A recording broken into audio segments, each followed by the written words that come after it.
لا الہ الا اللہ سندھ میں ایک اور ہندو لڑکی کے مذہب کی تبدیلی۔ محمد رسول اللہ۔ ٹھل کی بیبی کو ان کا محلے دار برکت علی بھرچونڈی درگاہ لایا ہے۔ برکت بیبی سے شادی کا خواہش مند ہے۔ بظاہر بیبی اسلام کی تعلیمات سے ناواقف ہیں۔ بات چیت ہوئی ایسے حساب سے میں نے اس کو کہا مسلمان ہو جاؤ، ہمارے دین پہ آ جاؤ، اللہ خیر کرے گا، انشاءاللہ دونوں جنت میں جائیں گے۔ اندرون سندھ کے علاقے ڈھیرکی میں یہ بھرچونڈی شریف کی درگاہ ہے جو جبرن تبدیلی مذہب کے الزامات کی وجہ سے مشہور ہے۔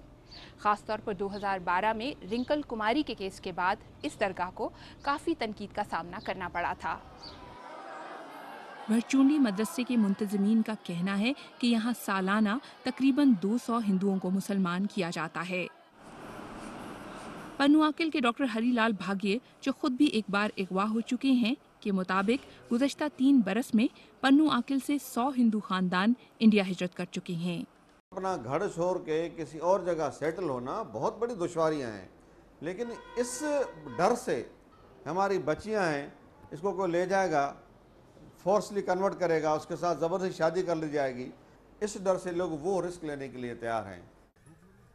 پاکستان سے کتنے ہندو ہر سال انڈیا کا رخ کرتے ہیں اس کے مستند اعداد و شمار تو موجود نہیں، لیکن ہجرت کے بعد انڈیا میں بھی پاکستانی ہندوؤں کے لیے زمین تنگ ہے۔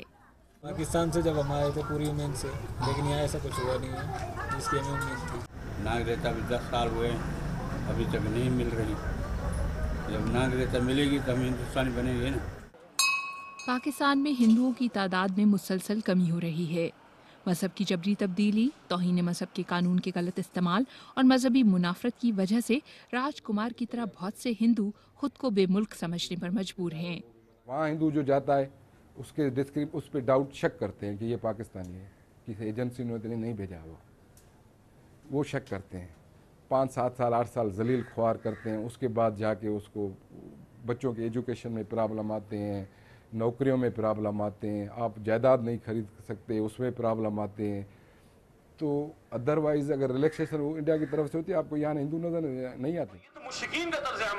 جبری تبدیلی مذہب سے تحفظ کے لیے قانون سندھ اسمبلی تک پہنچا بھی اور متفقہ طور پر منظور بھی ہوا، لیکن مذہبی جماعتوں کے دباؤ پر واپس لے لیا گیا۔ شمائلہ جعفری، BBC ڈھیرکی، سندھ۔